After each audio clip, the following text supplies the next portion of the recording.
Hi guys, Adam McCubbin here. Super excited to share with you this episode today. I hope you get out as much information as I did doing this interview. A lot of preparation, effort, and work goes into each episode, so I'd really appreciate it if you'd hit the like button and subscribe to this episode.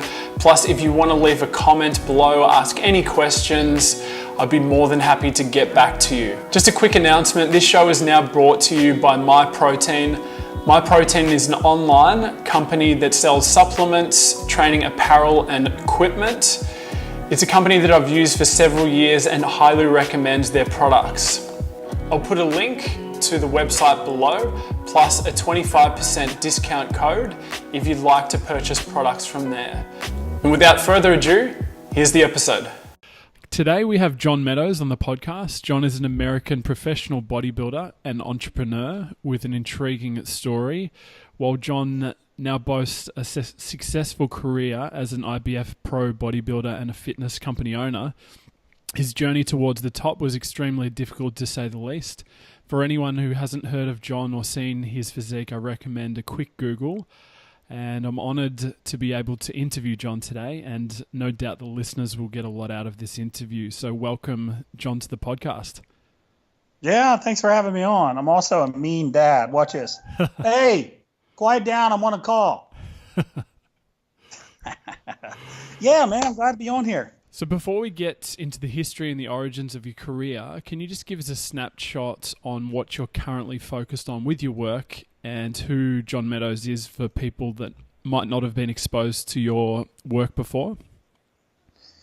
Yeah, man, it's a good thing and a bad thing because I'm focused on a lot of things, and that's what usually causes failure, right? When you're focused on too many things at once. But I kind of have my hands in a few different things. I have a supplement company. I have a member website that I started 8 years ago that's running strong. I create training programs. I started creating super detailed programs in, I want to say 2010. I've created maybe 30, 35 of them. I do a lot of football with my kids. It's football season. Yeah. And I'm still training very hard. I just walked back out, or I just walked in from the gym, just trained back just now. So there's a lot going on. I have a YouTube that I've put a lot of work into the last year and a half, especially. I've uploaded 5 videos a week now for what seems like forever. Yeah. So I try to do a lot of content creation for people just to kind of share my ideas and my thoughts on different subjects. So kind of got a lot going on here, man. You know, I try to put a lot of focus in all those things. Like I said, maybe that's not a good strategy, but it's worked for me so far. So yeah, I just do the best I can, you know? Yeah. Awesome. I mentioned in the intro, you overcome personal adversity initially in the start of your, I guess, bodybuilding career. Could you perhaps just tell that story and elaborate on this? Well, I mean, what is adversity? You know, I mean, when most people talk about my history and adversity, they think of 2005.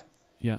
And I certainly had some adversity in 2005. I had a disease that caused me to lose my entire colon, my large intestine. And that's a big deal. That's a very big deal. And I had a lot of surgeries. And certainly for me to come back and get a pro card, I don't think there's anybody on the planet that thought that I could make that happen. I'm not even sure I thought that I could make that happen, to be honest with you. Yeah. So that was, I think when it comes to adversity, that's probably at the top of the list physically. Yeah. I think what has been hard also is mental adversity. And what I mean by that is a lot of second places, a lot of showing up and not winning. I lost count at some point, 15 or 16 pro qualifiers before I finally won. Yeah. And I don't think you're going to find too many people out there that have done that. And maybe that's good. Maybe I'm crazy. Yeah. But I just kind of wouldn't give up. And I just kept coming back, fighting and fighting and fighting and trying to get better and trying to get better. And then I was in my 40s. Yeah.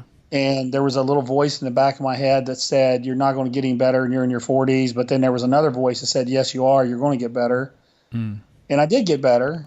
And I improved enough to win my pro card. But it took a long time. And if you think about that in today's world, it's hard to imagine someone would be willing to go that long and try it for that many years without giving up. And kind of in the society we live in now. And where do you think you actually got that sort of fight and that grit to dig your heels in and say, look, this is what I love doing and I want to get my pro card? And you sort of obviously didn't give up until you got it. Where do you think you got that from? I've thought about that question a lot. And here's what always comes to my mind. So I competed in 1985 when I was 13 years old. Okay. And I didn't compete because I didn't lift weights because I wanted to impress girls or because I was getting picked on. I just generally loved bodybuilding.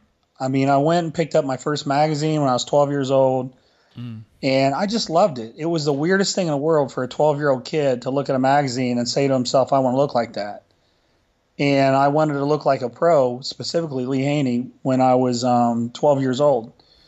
And I remember in school, like during recess, I would be out, running laps, around the school, or I would ask if I could get a pass to go to the little weight room we had, and I was lifting weights. Like I wanted to do that stuff. After a really hard wrestling practice, I'd come home, I would eat, and then I would go out and jog.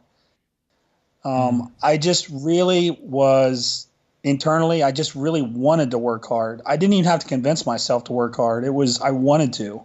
Yeah. Nobody told me to do any of that stuff. I just wanted to do it. And I think that it was something internal, and I don't know where it came from, honestly. I really don't. So it wasn't like a parental figure or a elder sibling or someone at school that you saw working hard. You just kind of just had that innate thing built into you. No, nobody around me was working hard. Yeah. And I didn't have a mom and dad that raised me. So, it was my grandmother. Okay. So I could never quite figure out why I kind of had that burning desire to just work so hard. And it never went away. Yeah. And it carried over into my workouts in bodybuilding. I would always just say to myself, how hard can I push? Like, what are the limits? Yeah. And, when you do that for 5 years, then 10 years, then 15 years, then 20 years, it starts to add up over a long period of time. But something just clicked in me at a really young age where I just wanted to work really hard. And it just never went away, man. Yeah. And you carried that over into your professional career as well, obviously with your supplement company and with your work online. Is that something you sort of have drawn on your bodybuilding experience to run a successful business?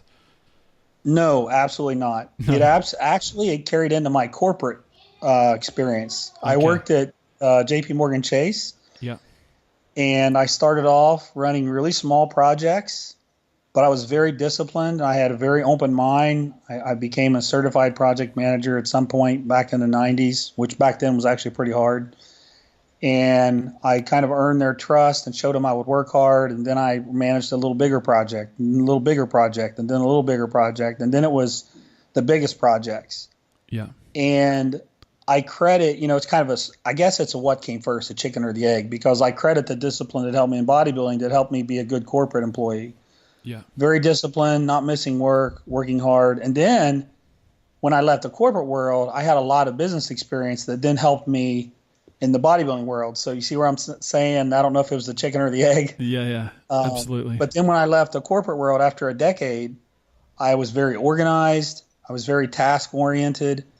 I could work well with people. All those things that you have to do to be a good, manager in the corporate world applied to being a good coach, to organizing a lot of data, to running companies, to doing my accounting. I could go on and on about how the corporate stuff actually really helped me in the business sense in the fitness community. Yeah, awesome.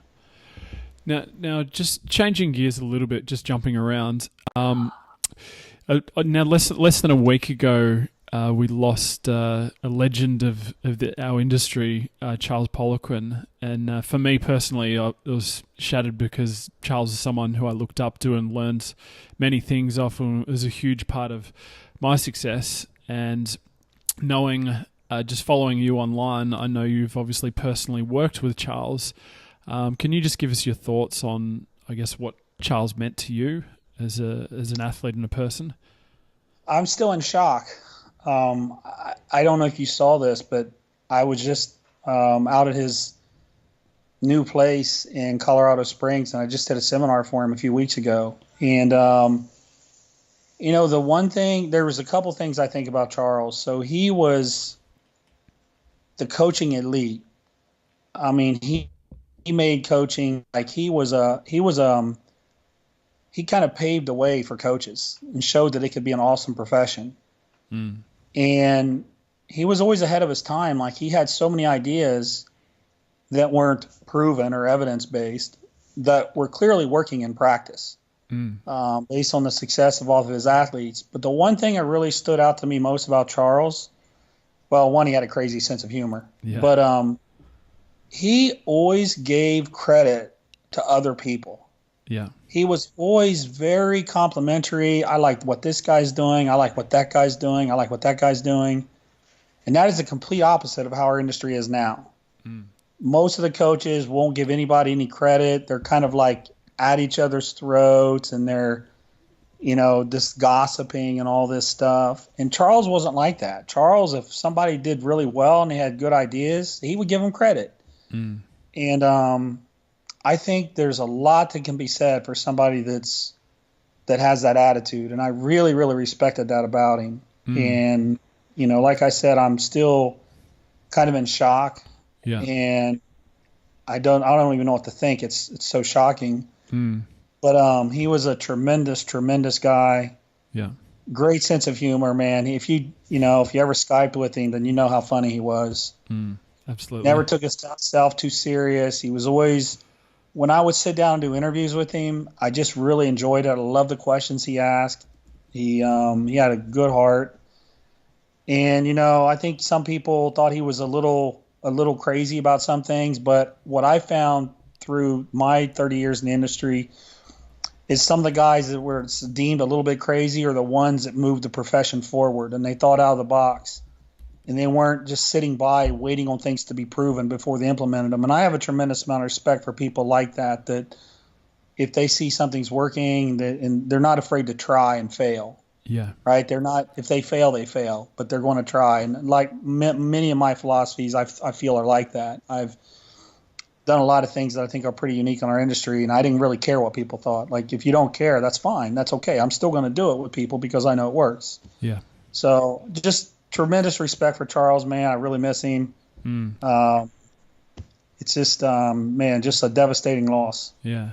And I think for me personally, and I can attest for a lot of the coaches that I know, is the way he taught, and using funny stories and analogies and just very witty, like banter almost, was a way that I was able to retain information. And I think he knew that, and he was sort of ahead of his time in the way he actually taught. And it was more, I just love at the end of his seminars, and he'd get up and he'd just be telling stories. And for me, that was kind of almost the best part. You'd go through all the, the structural stuff that he'd talk about, but when it come to story time, it was very entertaining. Is there any sort of funny stories or analogies that have really sort of stuck with you? Oh man,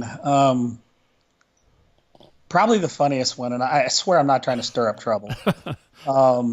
He had this little feud like with Brett Contreras, right? And Brett's a friend of mine. And I remember Brett challenging him to a hip thrust off, like a contest, who could barbell hip thrust more weight.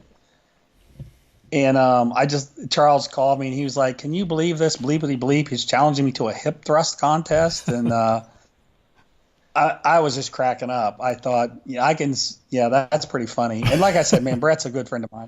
I'm not bashing Brett. That's one of the funnier things where I thought, Yeah, that is kind of weird, man, to challenge somebody to a hip thrusting contest. Yeah, it's Um, very funny. yeah, he was just a good dude, man. He had a good sense of humor. He had a lot of stories about athletes and things he used to do with them. Yeah. So yeah. What principles do you use nutritionally and from his training methodology in your own coaching or your own personal bag of tricks for yourself? Well, if you remember Charles way back when in the early 90s, might have been even before that, he was one of the first proponents of time under tension. Yeah. Like if he wasn't the first, he was one of the first. But I remember, I'm real good friends with a guy named Eric Serrano, who's a very renowned doctor. And I remember seeing Eric in the 90s, and I remember him and Charles talking about time under tension, and they had these theories on the amount of time needed for the muscle to be under stress to create adaptations. I don't know if it's 50 seconds or 55 seconds, but it was really cool stuff. And then, of course, tempo and time under tension, all that became a big deal. But you got to realize, man, back then, nobody was talking about it but him. Mm. And, he didn't wait for somebody to do 20 studies on it. He just could tell based in practice that it was effective for hypertrophy. And Charles, he was a great coach for athletes, but he also was very good at hypertrophy. Generally, you get the opposite. You get people who are very good at hypertrophy training that don't know a lick about generating force and speed, strength, and things that athletes need. Or you get the opposite. You get people who can give you all kinds of velocity and speed strength, but no hypertrophy, because the way you train for those two are very different. But he had a great grasp on both of those, which is actually pretty rare. And so his early thoughts, on time under tension really got me thinking. And I started doing a lot of like 3-second eccentrics, doing a leg press and counting to 3 as I lowered the weight. Just a lot of things like that really I thought was pretty good. Back, we're talking, almost 20 years ago. Yeah. That stuff is very common now, but it wasn't back then. Yeah. And so just shifting gears away from that topic, I guess, or sort of related, other early mentors that helped sort of pave the way for your career and where you are now? Well, I really had a great experience at Westside Barbell. I trained under Louie Simmons over there, and Louie was fantastic. He was awesome. We had my squat up to 850 pounds within 6 months of me training there. He was awesome. He was a lot of his training was based on what a lot of the Russians and Bulgarians had done, and he was into the physics of it. You could always hear Louie talking about force equals mass times acceleration and all this kind of stuff. And I really enjoyed that because, I'd go from a bodybuilding gym. I was training at World Gym at the time here in Columbus. What I would do actually was I would go train with Louie, and he lived Louie's West Side was on the west side of Columbus, on Sullivan Avenue. And then I would drive back across town to the east side of Columbus to World Gym, and then I would do my bodybuilding workout. And they were very different kind of workouts. Yeah. But what Louie had me doing was really good. It was very good, and it was amazing how much stronger I was getting and a lot faster. Was it using bands and chains? Louie is the one that I learned bands and chains from. Yeah. And what I thought to myself, as I talked to Louie and I got to understanding, how you would have maximal tension in your muscle fibers throughout the entire range of motion through the rep. I thought, well, isn't that what bodybuilders should be trying to do? Shouldn't they be seeking out maximal fiber contraction as well? So that whole accommodating resistance theory was great, and I thought, man, we should be doing this in bodybuilding. So when, a little bit years later, I started doing a lot of bands and chains for bodybuilders, and a lot of people were laughing at me. They're like, bands make stuff easy. They didn't understand accommodating resistance and the contractions and the eccentric overload you get and all these things that are very applicable, that can be applicable to bodybuilding because they can drive hypertrophy. Mm. And of course, now bands are very popular in bodybuilding. Chains would be if they were accepted in more gyms. The problem with chains is gyms just don't allow them a lot of times. There's so many commercial gyms, but I'm a big believer in chains too. Yeah. So I learned chains are really noisy in the commercial principles gyms. of that stuff from Westside. Yeah. You know, and then I kind of brought it to the bodybuilding world. Yeah. Yeah, because I've done a couple of your programs online before and using bands, and it was probably the first time I'd used bands in like a hypertrophy style training scenario, and it's obviously something that you picked up from Louie Simmons, yeah. Yeah, absolutely. Yep. Yeah, and I got to give credit to Dave Tate too. So I met Dave Tate, owns Elite FTS, and Dave is one of my best friends in the world. And Dave, I actually met him at Westside. And I started training with Dave, I don't know, maybe 10 years ago. And Dave was also very big. You know, Dave and I would sit at his gym and we would try to put a band or a chain on every single piece of equipment we did. Yeah. And, you know, some of the stuff turned out to be pretty stupid, but a lot of it worked. We're like, wow, no, that one works really well. Yeah. We were just constantly experimenting. So it got baked into a lot of my training programs. Yeah. Awesome. So can you explain your approach from the ground up when you see potentially if you're coaching a new person, an athlete, a bodybuilder, and you're trying to put muscle on, where would you start first? What are the training, I guess, protocols in areas you'd focus on? And obviously it's case by case. Everyone's a little bit different. Depends how old they are and how long they've been exposed to training before. But just the general approach, your general approach to it all. Well, first of all, I don't even really know how to work with beginners. I've kind of forget those days. Yeah. But I'm generally working with intermediate to very advanced people. Yeah. And, you know, my approach is one of the things you got to think about is longevity. Because you get these guys that have already been training for a long time. And if the only thing you can think of is progressive overload, like making their weights heavier, which is the common thing to do now, then they're going to get injured. Like, it's just a matter of time. If you keep trying to push more weight, if that's the only tool you have in your toolkit, you're just going to get them injured. But you have to challenge their body. If there's no stress for them to adapt to, then they're not going to get any better. If there's nothing that's going to drive adaptation, then they can't get any better. So you have to understand, how can I apply stress that forces their body to adapt and get better? So then you start looking at, well, how do we apply stress? Like, how do we train? And there's a lot of different ways to do that. Now, I work more with bodybuilders, so I'm thinking of it not from a strength perspective, but from a size perspective. Yeah. So I'm going to make sure that we're doing movements early in the workout that are really kind of engaging that mind-muscle connection. We're using movements that somebody can really feel it in a target body part that they're training. Like, for example, if they're training chest, I want them to really feel their chest contracting. Yeah. And so an example be for a chest you're trying to, just so people can get an idea of, you're trying to activate the chest before you go into a chest workout, what would exercise be for that? It might be like a machine press, right? So a machine press feels very different than a barbell bench press. Yeah. So I might have them do a machine press where they really contract hard at the top, flexing really hard on every single rep, driving a lot of blood in the pecs. You know, something that you can feel really, really well.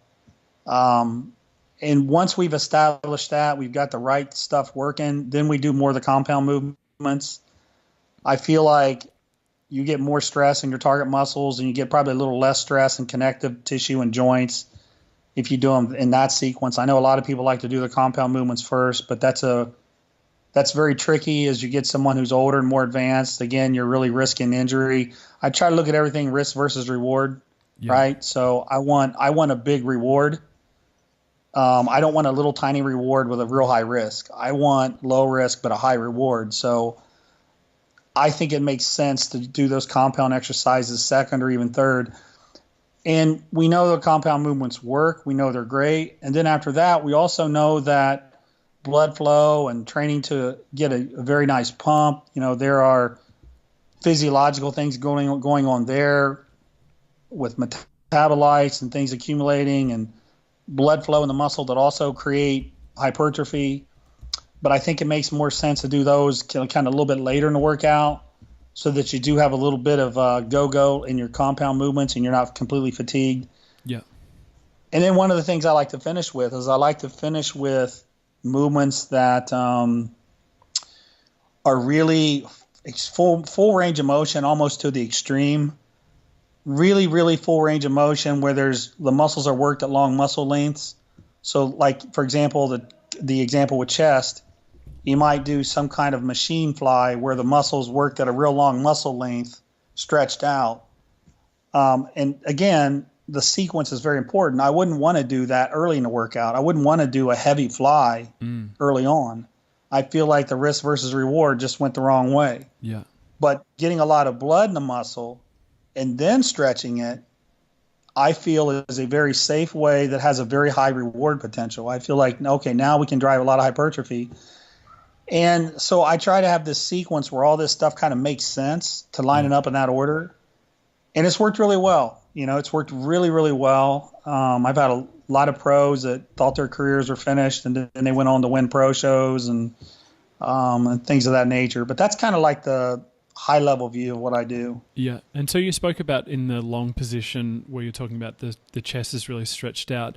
What about going to the opposite end of the spectrum in a shorter position? Would you also do contractions in a short range of motion at the end as well, or to drive blood flow?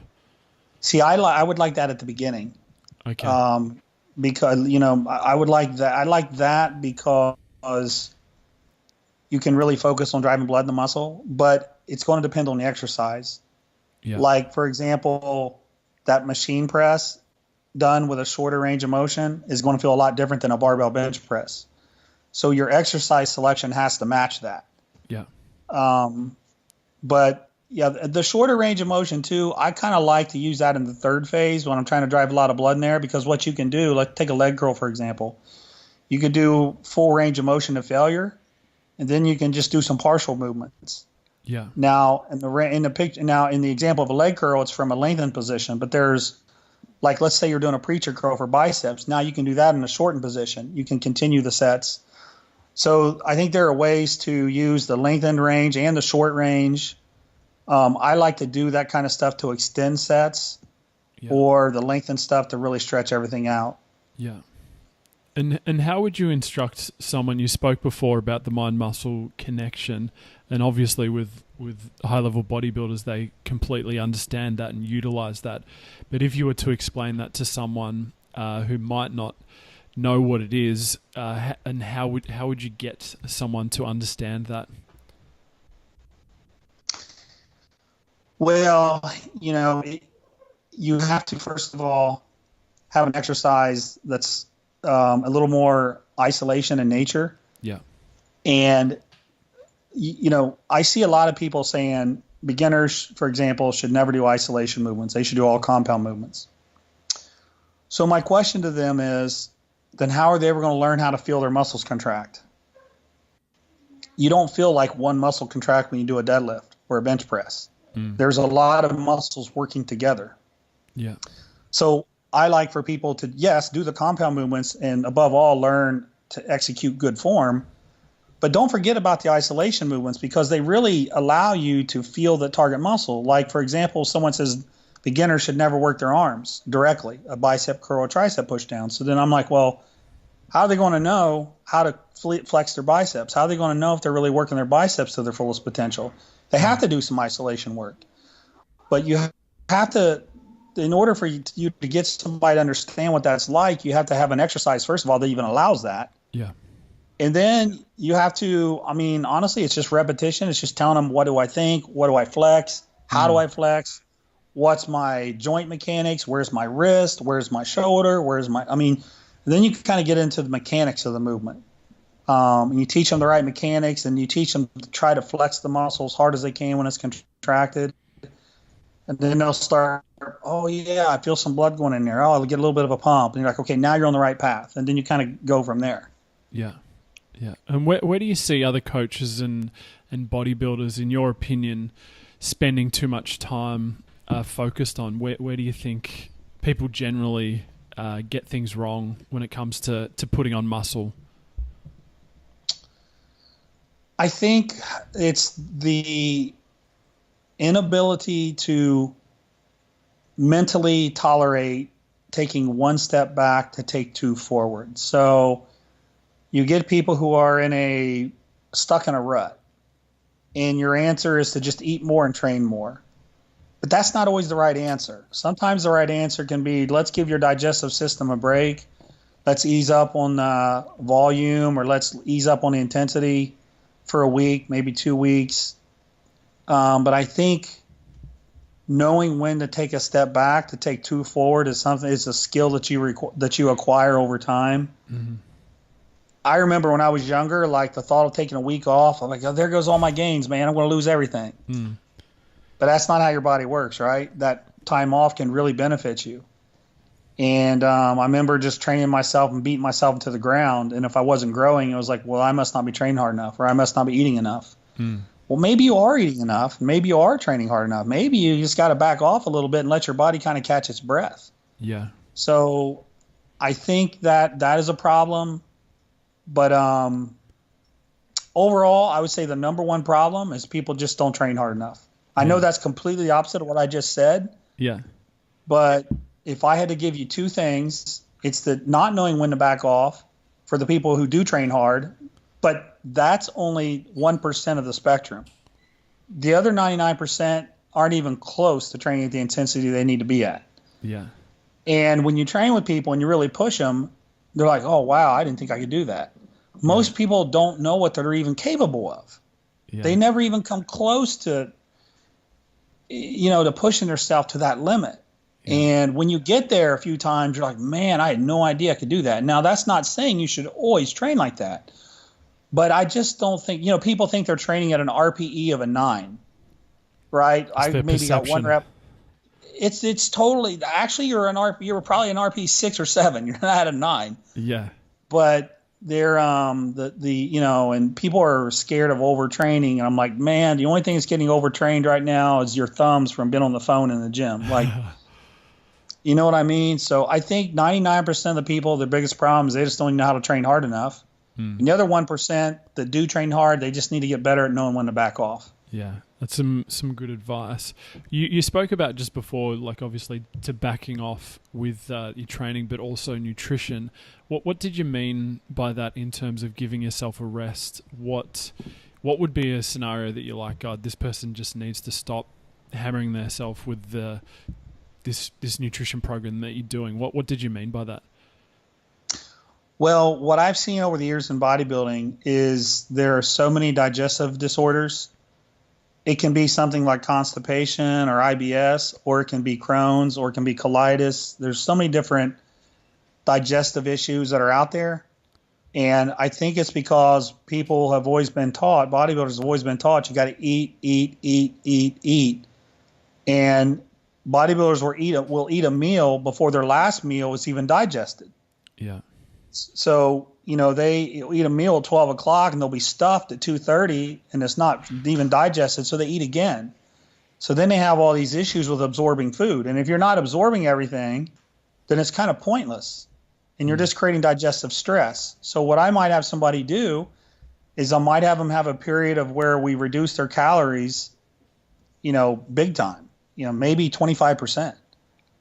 For a few weeks, or I might incorporate a 24-hour fast every 7 days to give their digestive system complete rest. That's another strategy I use with people. Is that periodic 24-hour fast? It might be every 7 days, might be every 10 days, but every single time I do that, digestive system issues seem to just kind of get a lot better. Yeah, and sometimes dramatically so, just from giving that system a rest. Yeah. And in terms of hypertrophy, I mean, obviously bodybuilders would be stressed if they're not eating for 24 hours, but you're not going to lose a muscle over that short period of time at all. Absolutely not. Your body's going to use glucose for energy, and then once it's burned that up, which it probably wouldn't do until somewhere, depending on where you're at, I'm going to say generally speaking 18 to 22 hours, and then it's going to start using fat as fuel, and that's where you hear all this stuff about ketone bodies and so forth. So your body is not immediately going to start chewing up amino acids out of your muscle. And actually your body gets better at recycling amino acids. It's a self-preservation mechanism. And in terms of your metabolism, people are like, well, it'll crash my metabolism. Actually, it doesn't. Actually, when you don't eat, your adrenal glands work a little bit harder. They produce a little bit more adrenaline, a little bit more noradrenaline, but your basal metabolic rate doesn't go down. It'll either stay the same or maybe even increase slightly, but it won't crash. Yeah. So your metabolic rate is staying nice and high, and your muscle is protected really, really well. What happens is people lose a little bit of weight and they freak out, but it's just because they lost glycogen. Yeah. Just because they're burning through glycogen and glucose. And then once they get back on their normal diet, it comes right back. Yeah. Now, I've heard you in previous interviews before talk a lot about pre and intra and post nutrition, coming from obviously a hypertrophy standpoint. Could you just talk a little bit about if someone's goal is obviously to put on muscle, what should they be focusing on? And obviously this is just one piece of the puzzle. It's got, you obviously need to have good nutrition outside of that window, but for specifically a bodybuilder and someone who's trying to put on muscle, what would you suggest, and what's your approach to nutrition around training? Well, nutrient timing does matter. It is a big deal for people who train really hard. If you don't believe me, that's okay, but I would just tell you this: if you don't think the amount of meals and the timing of the meals matter, then I want you to get up. I want you to train really hard at 8 o'clock in the morning. Then I want you to not eat anything until 4 o'clock in the afternoon. Then maybe have a meal at 7 o'clock. I want you to do that. Then I want you to have a pre-workout meal, a post-workout meal, and I want you to spread your meals out. I want you to do that. Compare how you feel after those two different methodologies. If you do that, what you're going to find is after you try method number one, you're going to be very sore. You're going to be sore. Your performance is going to be down. You're not going to feel as good. This happens 99.99% of the time. I would say 100% of the time for people who train really hard. So nutrient timing does matter, but it matters for people who train really hard. When you train really hard, you have a number of things going on that increase your insulin sensitivity. The weight training itself, the mechanical tension, increases GLUT4 translocation. It makes the muscle cells themselves more insulin sensitive, which means we can drive nutrients into the muscle cell. And then if you're eating carbohydrates and your pancreas releases insulin, the same thing. The insulin gets in your blood, it attaches to insulin receptors on the cell membrane, and then you can drive nutrients into the muscle as well. And it's not just glucose. It's amino acids, it's creatine, it's things like that. So the relative insulin sensitivity of your muscle cells is much greater around training. So the more good stuff you can shuttle into your muscle around training, the better your recovery is going to be, the better your endurance is going to be. My big thing is recovery, because this approach you can use with people, and the recovery is greatly enhanced. And this allows them to recover better, to train more frequently. And the people who are the best in the world generally are the ones who can train the most. They recover really well. They can train hard. They can, it's not the guy who's training, once every 3 days, or, it's the people who can train a lot. Yeah. And there's a lot of carryover with athletes that you'll see, particularly the old Eastern Bloc stuff too. I mean, those guys were frequency machines, right? Yeah. Crazy frequency. Yeah. So I just think that in terms of really enhancing your recovery, that a good pre, intra, and post strategy. I'm not even so much post. I'm more pre and intra. I think if you handle everything intra, if you put the right nutrients in your body while you train, the post becomes not nearly as important. So I do believe in that stuff. I do use it with all my top athletes. Most of the people that work with me will tell you they never really get sore, no matter how hard they train. And it wasn't always that way. So. And in particular, your intra, just say for one of your athletes, how much, just for numbers, so we can sort of ballpark it, to work out how many grams of carbs would you be talking? Obviously, it's dependent on the size of the person, but obviously they're training hard. But say it's a 220 pounds bodybuilder, obviously not big, but like what sort of numbers in terms of grams of carbs, aminos, and that sort of stuff? Well, what you want to do is you want to use the least amount possible to get the recovery. So that's going to vary from person to person. It can also vary by body part. So I like for people to generally have 6 to 10 grams of essential aminos, get your leucine threshold taken care of, your 3 grams of leucine, half that of your isoleucine and valine, and, the rest of the aminos too, the rest of the essential aminos, histidine, tryptophan, phenylalanine, all those things, methionine. Those don't need to be in high doses, by the way. Very small doses will work. Yeah. But the carbohydrate part is variable. I might start somebody at 20 grams of carbs, or I might start them I'm always going to start them low, but I may have to work them up to 40, maybe 60, maybe 80. Yeah. So there's a lot of variance there. What I find is most people do really well, probably around 40 grams, the males, and the females more around 20 grams. And how are you assessing that? Like in terms of you're saying, okay, they do well. Is that based off RPE or like soreness the following day, or? My number one thing is recovery, and I think there's a direct correlation with how sore they are in recovery. I mean, if you look at overtraining, the number one reason why people are overtrained, in my opinion, is they train a muscle before it's recovered. So they're under recovering, and they keep training the muscle before it's fully recovered, which isn't good from a performance perspective either, because if a muscle fiber is not recovered, it can't produce the maximum amount of force. So if it can't produce the maximum amount of force, you can just throw away the progressive overload schemes with reps, with sets. It's not going to work.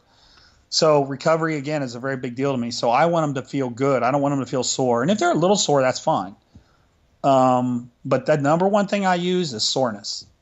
Yeah. And then you have other things you can look at too. You can look at, well, how are they burning out after 30 minutes of training when I want them to train 60 minutes? Generally, that won't happen. You could say, are they getting a good pump?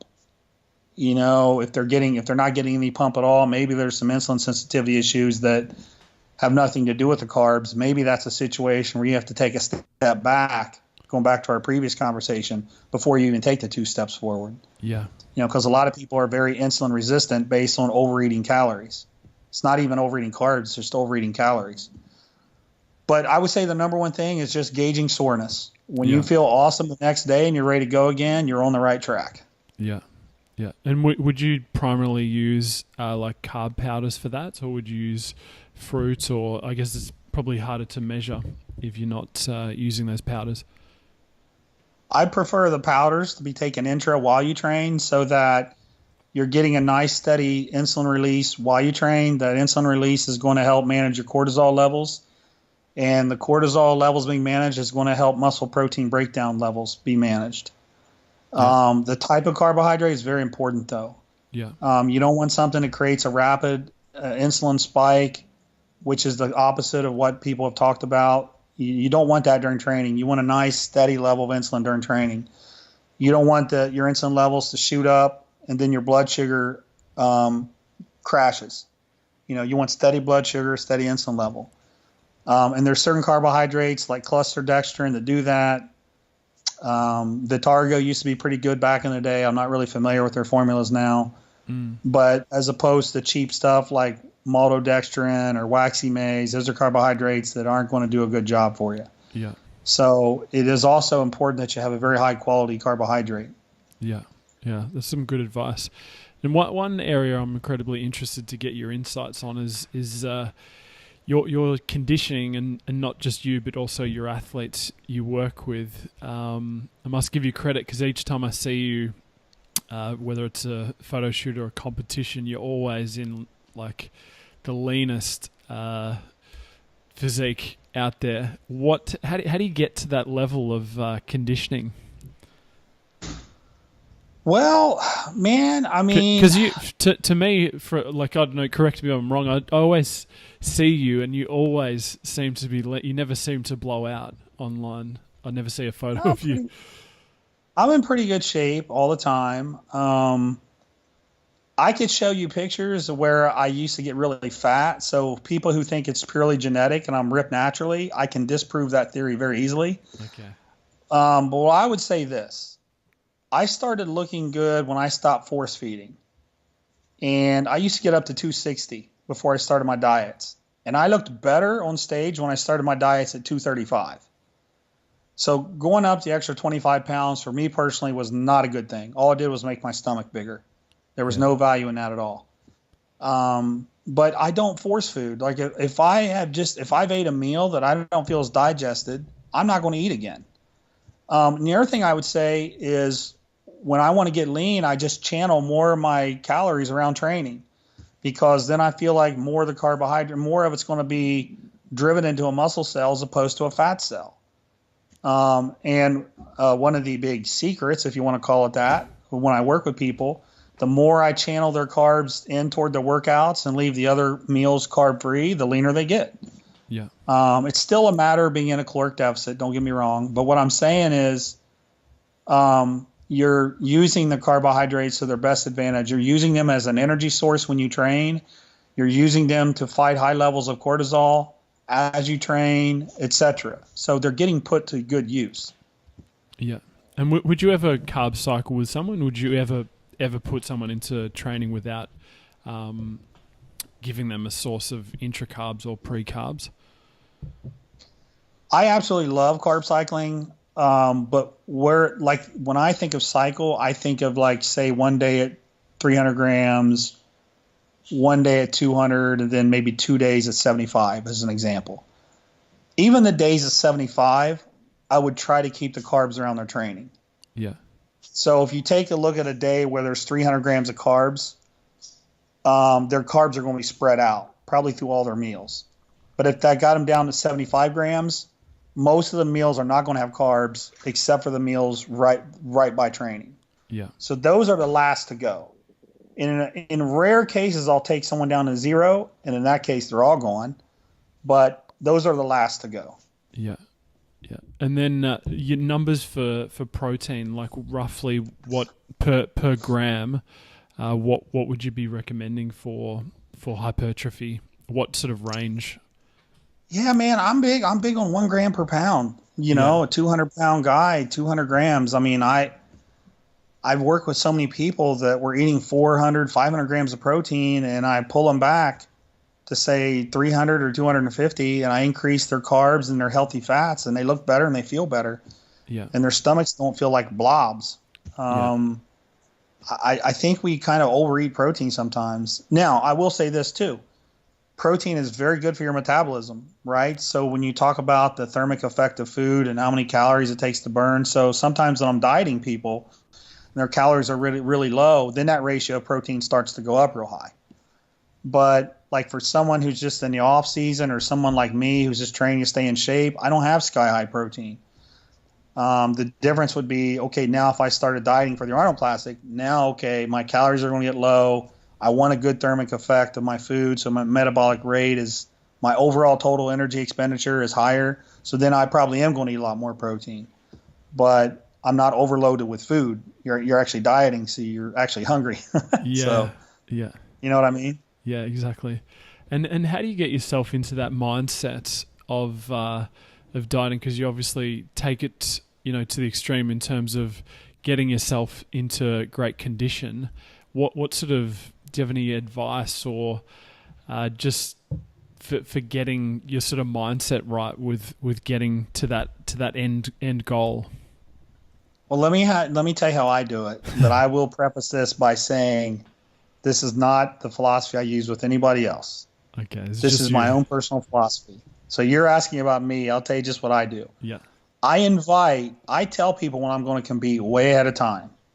And I invite a ton of people. Yeah. And in my mind, when I'm prepping for a show, I don't want to embarrass myself. Like if I'm starting to get tired, I'll think, man, this is my buddy's coming he's driving here for 3 hours away. I don't want to get up there and look like crap.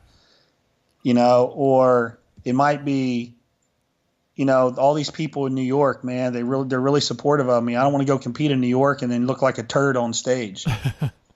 So I put this unbelievable amount of pressure on me internally, and it drives me. Yeah. It drives me. It keeps me disciplined. That is a very bizarre way to motivate yourself. Yeah. But it does motivate me. I don't want to embarrass. And I feel like if I do everything in my power that I can do, at the end of the day, when I get on stage, I'm going to look really good. Yeah. I always do look really good as long as I'm doing everything I can. And that's just one of the things that helps me, is knowing that other people are going to be there. Because I'll be honest with you, if somebody invited me to a show and I went to watch them and they looked terrible and they put no effort into it, I'd be mad. Yeah. I'd be like, why'd you even want me to come, man? Why did you even have me waste my time? Yeah. But if I go to a show to support somebody, whether they get first or fifth or 10th, if I know they worked their butt off, they were in great shape, and they did everything they could, whether they got first, fifth, or 10th, I'd give them a hug and I'd say, I'm proud of you. Yeah. Like, that's great. So I don't want people to come and see me, and I don't want to provide half the effort. I don't want to show up at 70% because I would be embarrassed. Yeah.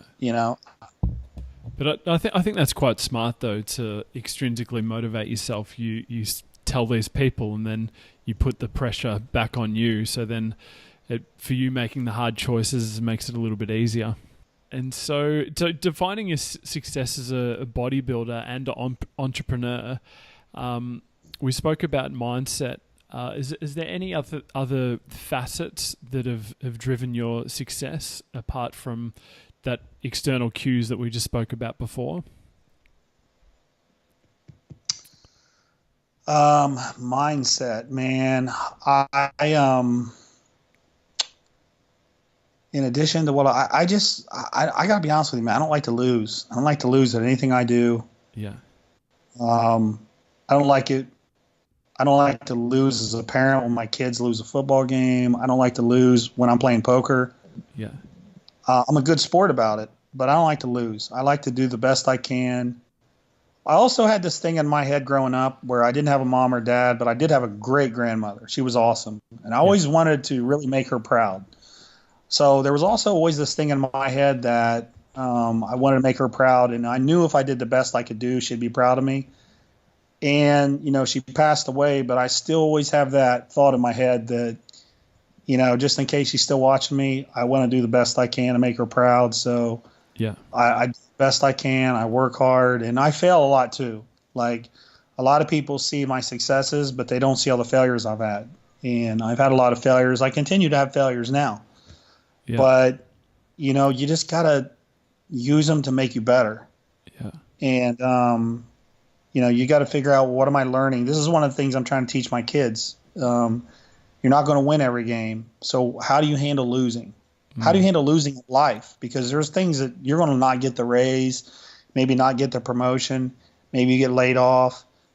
I mean, things are going to happen in life that don't go your way. So how do you handle that? Do you think, okay, I need to get better, I need to do other things, or do you sit there and make excuses? And I want to be the guy who says, okay, what can I do to get better? I don't want to be the guy that says, well, it's all politics, or, there were a lot of bodybuilding contests I did where I got second place and everybody's questioning the second place. I wasn't questioning it. It's like, well, I obviously need to get better, so there's no doubt in people's mind. Yeah. I never went on the internet and started complaining about my placing and crying about it. The numerous times that I got second place. So, losing and failing is kind of a part of life that we all experience. And how you handle it, I think, is ultimately determines how far you get in reaching your goals and being successful. Yeah. Well, that's some great advice. And obviously, the other guests that I've had on the show have had similar sentiments as that. As you learn from your mistakes and your failures. It's harder to learn from your victories. If you come out on top, there's what can you improve on that, because there is no sort of constructive feedback on that.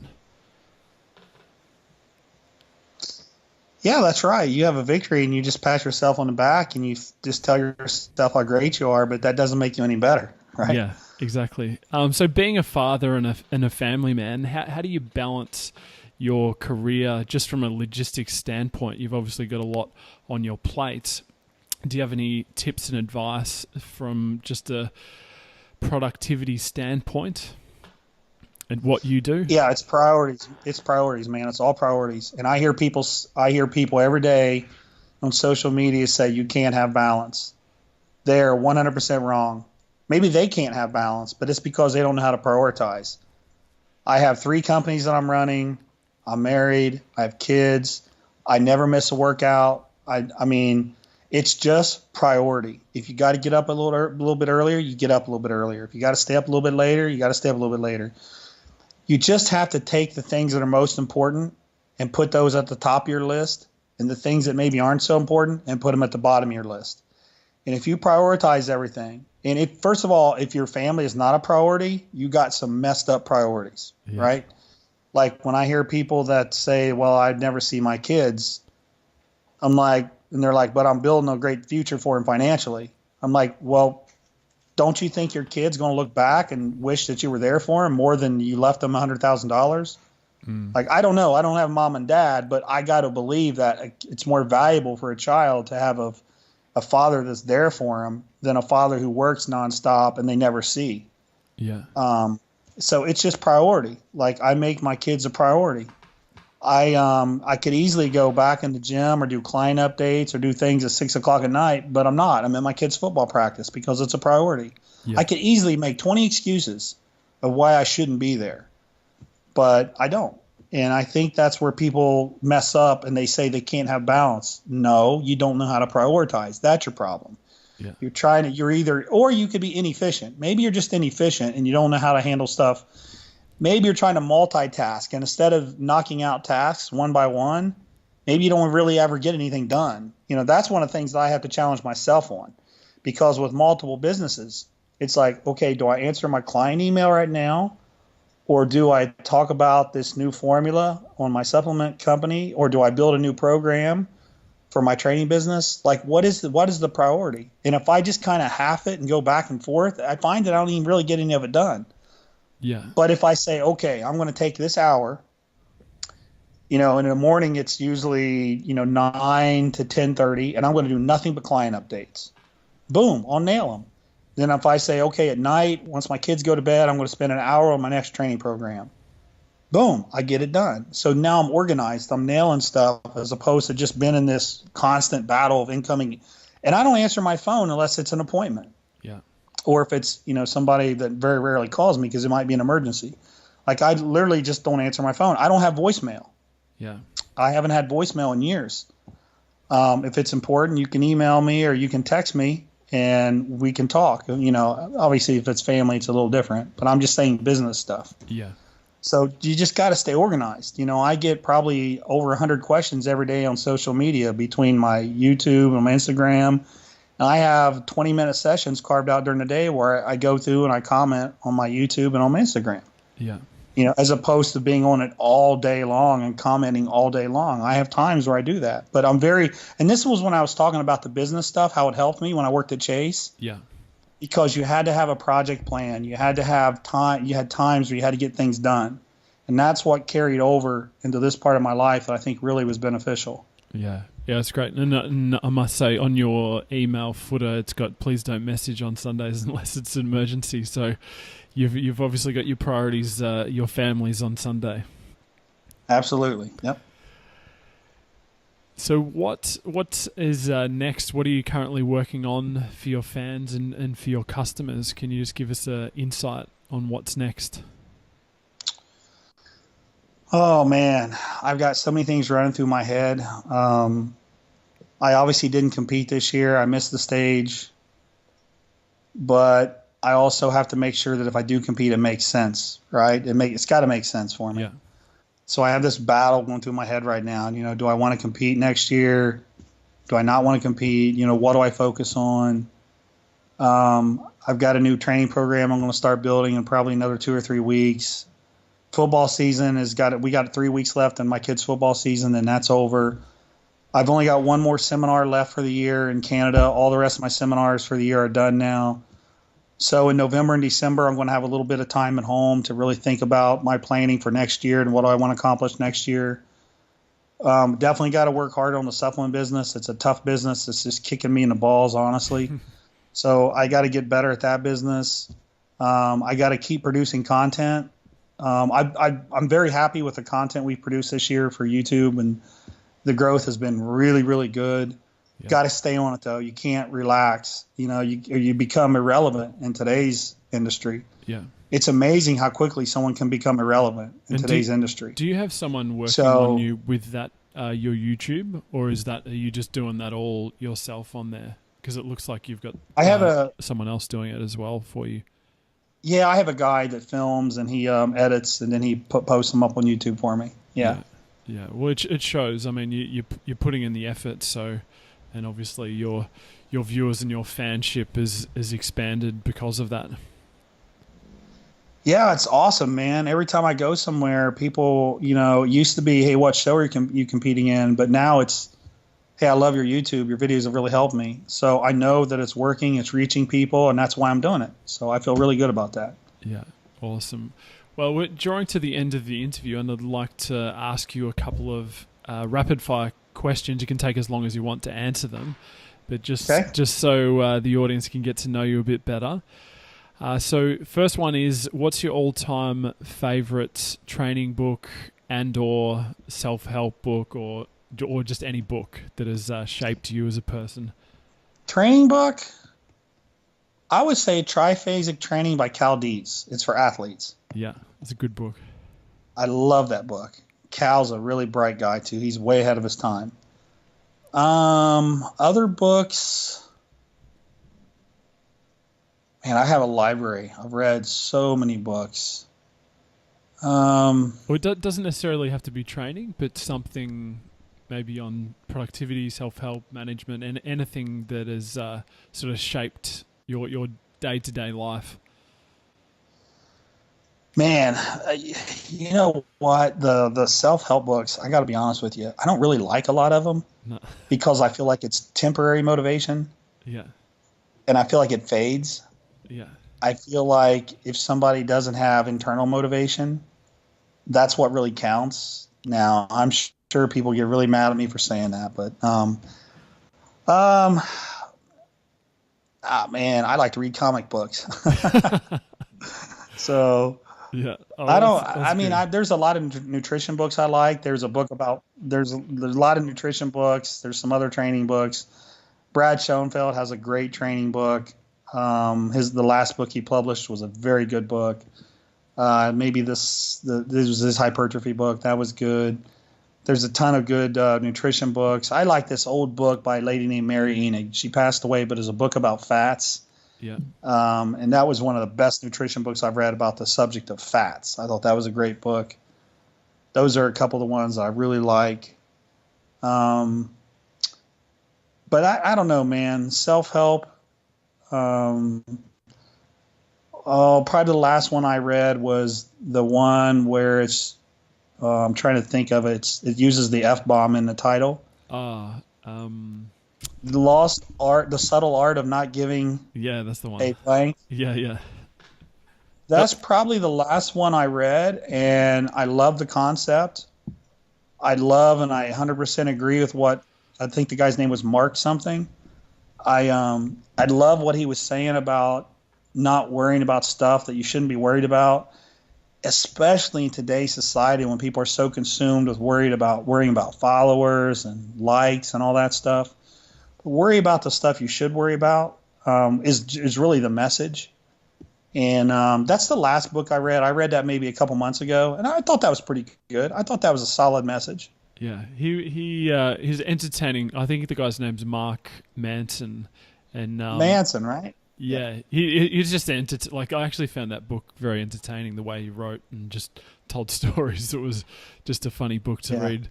Anyway, so do you have any quotes that you live your life by, or you'd say on a daily basis to your clients or to yourself or to your kids? Oh, good quotes. The one I like the most is probably the one by Mother Teresa, where she basically says, like, like if you're nice to people, they're going to be mean to you. And she goes through this whole thing about basically if you're a good person, people are going to take advantage of you, but do it anyway. Yeah. You know what I mean? So, do it anyway. Yeah. Even if people, just be honest, love people, do all these things.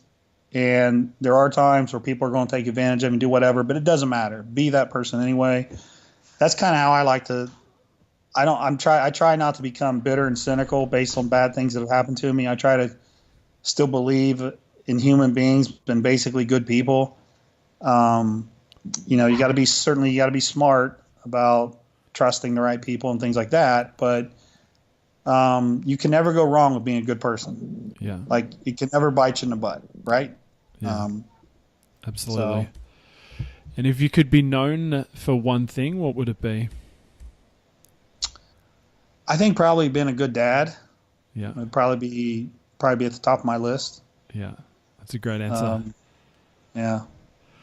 And so the final rapid fire question is if you could turn back the clock and give yourself advice, perhaps when you first started your bodybuilding journey, or working as an entrepreneur, what advice would you give yourself? Well, that's a tough one because all of the bad things that happened led up to me being where I am now, and I'm happy with where I am now. So I made a lot of mistakes along the way, but I grew from them. The most painful mistakes I've made are probably related to the supplement industry. I certainly, if I started a new company now, knowing what I know now, I could do it a heck of a lot better than when I started one 2 years ago. But again, when things go wrong, you learn all these lessons, and it's hard for me to, it's hard for me to say I wish it wouldn't have happened, because even those bad things really helped me become a better person. Yeah. So I don't really look at anything I've done with regret. I think all that stuff had its place and it helped me become who I am.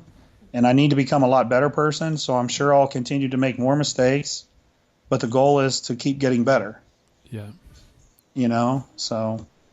It's a fantastic answer. Now, finally, where can people get in contact with you and find out what you're doing and about your programs and supplements? Yeah, so my website is mountaindogdiet.com, and I have all my training programs on there. I have ebooks on there. I have a ton of stuff on there. My YouTube is Mountain Dog 1, and my Instagram is Mountain Dog 1. Awesome. Well, I'll be sure to include those in the show notes. And do you have any parting words or actions you'd like the listeners to take? No, man. Just, check out my YouTube and my Instagram and kind of see what I'm all about. If you're interested in training programs and things like that, check out my website. But just check everything out, see what you think. I appreciate you guys listening. I appreciate you having me on the show.